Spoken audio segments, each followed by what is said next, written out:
नमस्कार, मैं हूं आपके साथ मयंक। आज 30 तारीख है और मैं सीधा मुद्दे पर आना चाहता हूं। बीती रात एक बार फिर ईरान के केशम आइलैंड पर ड्रोन्स के जरिए हमले की कोशिश की गई और ईरान ने अपने डिफेंस सिस्टम से अमेरिका के कई ड्रोन्स को मार गिराया है।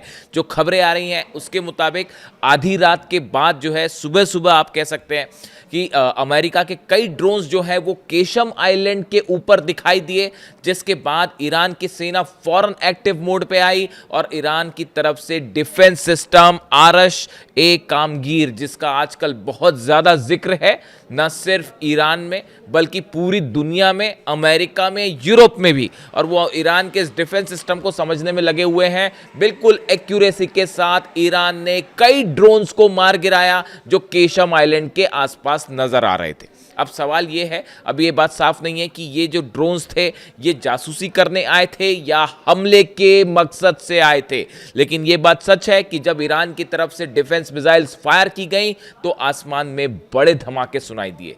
इससे ये भी अंदेशा है कि इसमें वॉरहेड्स हो सकते हैं इन ड्रोन्स में और इससे हमले की भी कोशिश की जाने वाली थी, लेकिन ईरान के डिफेंस सिस्टम ने सारे ड्रोन्स को उड़ा दिया है। देखिए, ये पिछले 3 दिन में तीसरा मौका है जब ईरान के ऊपर रात के वक्त हमला हुआ है। सबसे पहले बंदर अब्बास पर हमले हुए, वो प्रॉपर मिसाइल अटैक्स थे। उसके बाद दूसरा जो हमला हुआ वो बुशर पर हुआ। बुशर में ईरान का जो है वो न्यूक्लियर पावर प्लांट है, उसके आसपास धमाके की खबरें आई। और उसके बाद अब जो देखिए केशम आइलैंड पर एक बार फिर हमले की कोशिश होती है। केशम आइलैंड अहम इसीलिए है क्योंकि स्ट्रेट ऑफ हॉर्मूज का एंट्री पॉइंट माना जाता है। केशम आइलैंड पर जिसने कब्जा किया, जिसका अधिकार है, वो स्ट्रेट ऑफ हॉर्मूज पर कंट्रोल करेगा, ऐसा माना जाता है। ये एंट्री पॉइंट है स्ट्रेट ऑफ हॉर्मूज का, और इसीलिए शुरू से अमेरिका की निगाह है कि किसी तरह से केशम आइलैंड पर कब्जा किया जाए। यहाँ तरह तरह की जो है वो जासूसी होती रही है, बार बार यहाँ पर मिसाइल्स से हमले किए गए। और जो जंग थी, 40 दिन की जंग हुई, उस दौरान भी ballistic missile, Tomahawk missiles मारी गई केशम आइलैंड पर, लेकिन उसका नतीजा कुछ नहीं हुआ और एक बार फिर ईरान ने अपने डिफेंस सिस्टम से अमेरिका के इस मकसद को फेल कर दिया है। दूसरी बड़ी बात देखिए, कल डोनाल्ड ट्रंप की तरफ से एक मैसेज आता है एक्स पर कि वो, देखिए ये एक छोटी सी घटना है, मैं आपको बताना चाहूँ शायद। कल मेरे एक मित्र हैं, हिंदुस्तान के एक बड़े पत्रकार हैं, न्यूज़ खबरें पढ़ते हैं, उनका मेरे पास कल शाम के आसपास जो है वो मैसेज आया। उन्होंने कहा कि मयंक जी, डोनाल्ड ट्रंप का आपने मैसेज देखा क्या? मैंने कहा मैंने नहीं देखा। तो उन्होंने बताया कि भाई डोनाल्ड ट्रंप कह रहे हैं कि मैं जो है वो सिचुएशन रूम में जा रहा हूँ और ईरान पर फाइनल फैसला लेने वाला हूँ। इस तरह की बात उन्होंने मुझे बताई। फिर उन्होंने ये भी कहा कि लगता है कि आज की रात जो है वो ईरान पर कोई बहुत बड़ा फैसला करने वाले हैं डोनाल्ड ट्रंप, और आज की रात जागना पड़ जाएगा। तो मैंने उन्हें कहा कि देखिए ऐसा है, डोनाल्ड ट्रंप के पास अब सीज़ फायर को आगे बढ़ाने और समझौता करने के अलावा कोई चारा नहीं है। तो इसलिए डोनाल्ड ट्रंप का कोई भी बड़ा फैसला अगर डोनाल्ड ट्रंप लेते भी हैं तो वो ज़्यादा से ज़्यादा यही कर सकते हैं कि अपने जहाज़ लेके हॉर्मुज से वापस निकल लें, और या फिर जो है किसी तरह का ड्राफ्ट पर समझौता करके ये मान ले कि भाई यहाँ सीज फायर आगे बढ़ जाए। इसके अलावा अब डोनाल्ड ट्रंप कोई बड़ा फैसला नहीं कर सकते। डोनाल्ड ट्रंप अब हमला करने वाली हालत में नहीं है। अगर डोनाल्ड ट्रंप हमला करेंगे तो 12 देशों के बेस एक साथ जलेंगे और बहुत बुरी हालत होगी। तो मैंने उनको कहा कि देखिए आप चिंता मत करिए, सुबह देखते हैं, रात भर जागने की कोई ज़रूरत नहीं है, ज़रा देखते हैं डोनाल्ड ट्रंप को अपने फैसले लेने दीजिए कि आखिरी फैसला ईरान पर लेना चाहते हैं तो क्या फैसला लेते हैं। सुबह जब मैं उठा 5:30 बजे के आसपास, तो मैंने फ़ोन लगाया उनको। मैंने पूछा, अरे भाई क्या हुआ, आपके डोनाल्ड ट्रंप फाइनल फैसला लेने वाले थे और अपने जो है वो सिचुएशन रूम में पहुंचे थे, तो फाइनल फैसला क्या लिया? तो उन्होंने मुझे बताया कि डोनाल्ड ट्रंप ने फाइनल फैसला ये लिया है कि कोई फैसला नहीं हो पाया। तो अब ये देखिए, इसीलिए फिर मैंने उनको कहा कि देखिए मैंने आपसे कहा था ना कि रात काली करने की ज़रूरत नहीं है, डोनाल्ड ट्रंप कोई फैसला वैसला नहीं लेने वाले। डोनाल्ड ट्रंप बुरी तरह से फंस गए हैं, ना वो आगे हमला कर सकते हैं और ना अपने आप को बचा पा रहे हैं। देखिए हालात ऐसे हैं, डोनाल्ड ट्रंप अपनी जो फोर्स लेके खड़े हुए हैं स्ट्रेट ऑफ हॉर्मूज पे, पहली बात तो देखिए वो वहाँ पे खड़े खड़े जितने अमेरिकी सैनिक हैं वो भी परेशान हो चुके हैं। जो तरह तरह के डिस्ट्रॉयर्स खड़े हुए हैं, करीब 13-14 डिस्ट्रॉयर्स अब भी स्ट्रेट ऑफ हॉर्मूज को घेर के खड़े हैं ओमान की खाड़ी के आसपास। वहाँ जितने अमेरिकन सैनिक हैं वो सबके सब परेशान हैं डोनाल्ड ट्रंप की जिद से कि भाई यहाँ कहाँ ला के जो है वो खड़ा कर दिया है। फिर उसके बाद देखिए अब हालात ये है कि अगर डोनाल्ड ट्रंप किसी तरह का ड्राफ्ट, जिसकी बहुत ज़्यादा जिक्र है पूरी दुनिया में कि भाई कोई एक ड्राफ्ट तैयार हुआ था क्या ईरान और अमेरिका के बीच में, उस ड्राफ्ट की शर्तों के मुताबिक जो एक्सेस ईरान के सोर्सेज से बाहर आया और जहां तक मैंने उसकी जानकारी हासिल कर पाई कि उसमें यह लिखा था उस ड्राफ्ट में कि अमेरिका फौरन अपनी सेना को ईरान के आसपास से हटा ले, बदले में ईरान स्ट्रेट ऑफ हॉर्मुज को खोलेगा जिस तरह से पहले खुला हुआ था। लेकिन उसमें यह भी साफ लिखा हुआ है कि स्ट्रेट ऑफ हॉर्मुज में निगरानी पूरी ईरान की ही रहेगी, जहाज हर देश का गुजरेगा लेकिन कंट्रोल ईरान का ही रहेगा।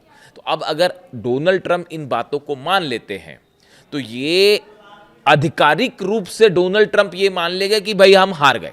देखिए, अमेरिका की हार हो चुकी है, डोनाल्ड ट्रंप की हार हो चुकी है, इसमें कोई दो मत नहीं है। पूरी दुनिया इस बात को समझ गई है कि 40 दिन में जो है आपका ये हाल हो गया है। हमला कर, अगर आप जहाज लेके खड़े हैं, अगर आप में हिम्मत है तो अमेरिका अब तक हमला कर देता। 2 मिनट नहीं लगाया उसने वेनेजुएला पर हमला करने में, तो ईरान पर भी हमला कर देता। लेकिन उसका ट्रेलर जो दिखा आपने, अगर हमला करेंगे तो अंजाम क्या होगा, जिस तरह से कुवैत में अमेरिका का बेस तबाह कर दिया, खुर्रमशहर 4 मिसाइल मारी गई और सब डिफेंस सिस्टम धरे के धरे रह गए, तो इस बार तो पिछली बार से ज्यादा बुरा हमला होगा और 12 देशों में फिर भयंकर तबाही मचेगी। और इस बार जो नई लिस्ट है, मैं कल एक नई लिस्ट देख रहा था कि ईरान के निशाने पर अब सऊदी में क्या होगा, यूएई पे कौन से निशाने हैं और जॉर्डन में क्या है, बहरीन में क्या है, मैं वो लिस्ट देख रहा था। एक एक बूंद पानी को तरस जाएगा अरब, अगर अमेरिका ने हमला किया तो। और अरब देश इस बात को अच्छी तरह से समझ रहे हैं, इसलिए डोनाल्ड ट्रंप के अब्राहम एकॉर्ड को पूरे अरब देशों ने सिरे से नकार दिया है। डोनाल्ड ट्रंप ये कोशिश कर रहे हैं, वो ईरान की डील को अब्राहम एकॉर्ड से जोड़ना चाहते हैं और वो कह रहे हैं कि ईरान के साथ डील तब हो पाएगी जब सब अरब देश इजराइल को मान्यता दे दे, इजराइल से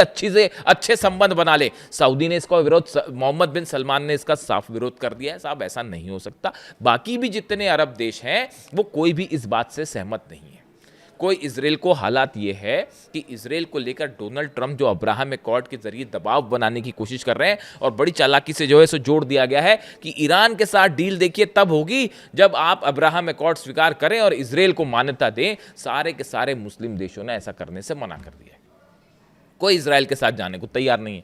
तो अब हालात ये है कि इजराइल तो अलग थलग पड़ चुका है, उसकी फिर हम अलग से बात करेंगे। डोनाल्ड ट्रंप की जो कोशिश थी कल रात को जो बैठक हुई वो इसलिए फेल हो गई क्योंकि अगर डोनाल्ड ट्रंप इस प्रस्ताव को स्वीकार कर ले तो ये ऑफिशियली मान लिया जाएगा कि भाई आप जो है, अमेरिका ने स्वीकार कर लिया कि वो हार गए।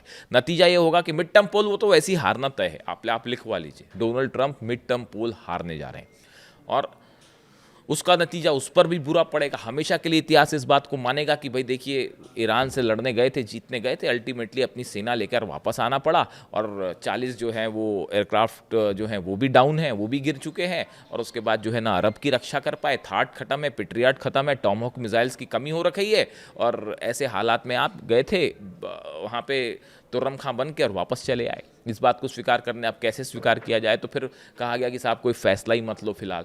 तो जो बहुत बड़ा फैसला डोनाल्ड ट्रंप कल रात को लेना चाह रहे थे सिचुएशन रूम में, वैसा कोई फैसला हो ही नहीं पाया।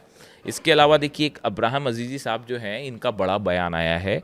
ये जो है head of Iran parliament national security and foreign policy commission जो है, इनके हेड हैं, अध्यक्ष हैं, इनकी तरफ से वो बयान आया। देखिए, मैं बार बार आपको ये बात कह रहा था कि ईरान की इस जंग में जीत हुई है और ईरान को एक बड़ी प्रेस कॉन्फ्रेंस करके इस बात को साफ करना चाहिए कि भाई जीत जिसकी होती है, शर्तें वो तय करता है। मैं अपने कई वीडियोस में ये बात बोल चुका हूँ और देखिए, कल पहली बार जो है ईरान के एक बड़े अधिकारी की तरफ से इब्राहिम अजीजी साहब जो हैं, Iran parliament national security and foreign policy commission and law maker Ibrahim अजीजी said on Wednesday Iran will not be pushed back by it's red lines including uranium enrichment rights, possession of enriched uranium, control over the state of Hormuz and the lifting of sanctions. इन्होंने कहा कि हम जो है किसी भी अपनी red line से पीछे नहीं हटेंगे। लेकिन जिस बात का मैं जिक्र कर रहा हूं, सबसे इंटरेस्टिंग बात उन्होंने कही कि इस जंग में जीत ईरान की हुई है और जो पक्ष जीतता है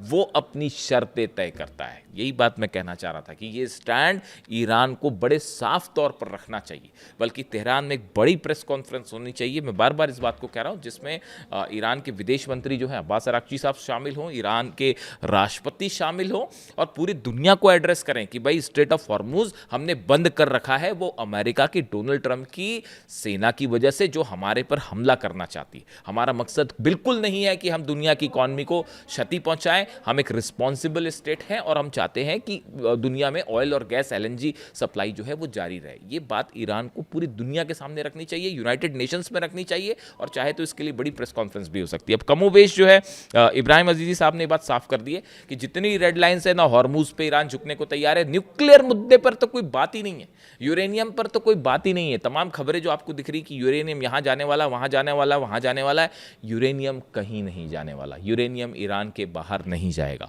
दूसरी चीज, अगर समझौता होता भी है, किसी तरह का कोई एग्रीमेंट होता भी है, तो अब आप ये मान के चलिए कि उसमें ईरान का अपर हैंड होगा। अब डोनाल्ड ट्रंप बार्गेनिंग पोजीशन में है ही नहीं। अगर आप समझते हो जरा भी इंटरनेशनल रिलेशंस को, डिप्लोमेसी को, तो अब डोनाल्ड ट्रंप के पास बार्गेनिंग सिचुएशन है ही नहीं। चीन बहुत एग्रेसिव मूड में है और उससे भी ज्यादा एग्रेसिव मूड में है रशिया।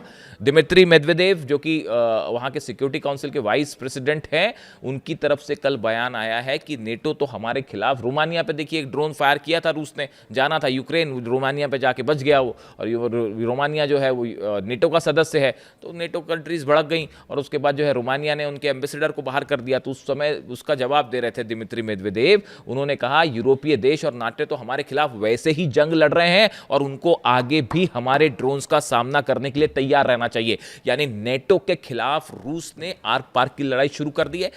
बातचीत के जरिए वाला जो पूरा मामला है उसमें चाइना पूरी तरह से ईरान के साथ खड़ा है और डोनाल्ड ट्रंप अपने घर में चेकमेट होने जा रहे हैं। नवंबर का चुनाव डोनाल्ड ट्रंप हारने वाले हैं। डील करते हैं तो मुश्किल, और जंग करेंगे तो फिर और बुरी मार खाएंगे। उसके बाद तो पता नहीं क्या होगा।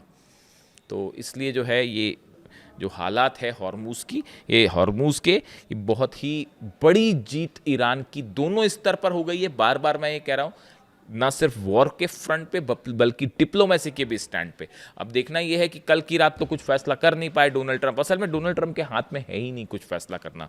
अमेरिका के पास, डोनाल्ड ट्रंप के पास सिर्फ एक चारा है, ईरान की शर्तों को माने और समझदारी से अपने जहाज लेके यहाँ से निकल लें, वरना पूरा इकोनॉमिक क्राइसिस तो खड़ा ही है। जो वर्ल्ड कप होने वाला है वो भी अगर जंग छिड़ गई तो वो वर्ल्ड कप भी मुश्किल में पड़ जाएगा और हो जाएगा कि भाई अमेरिका में वर्ल्ड कप है और आपने जो है खुद आपकी पॉलिसीज़ के कारण वर्ल्ड कप जो है वो खटाई में पड़ गया।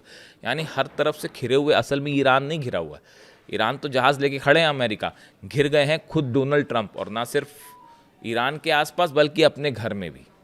वो एक पंक्तियाँ हैं ना, हज़ारों ख्वाहिशें ऐसी कि हर ख्वाहिश पर दम निकले, वही हाल हो गया है डोनाल्ड ट्रंप का। जो भी अपडेट होगा आप तक पहुंचाऊंगा। Thank you so much.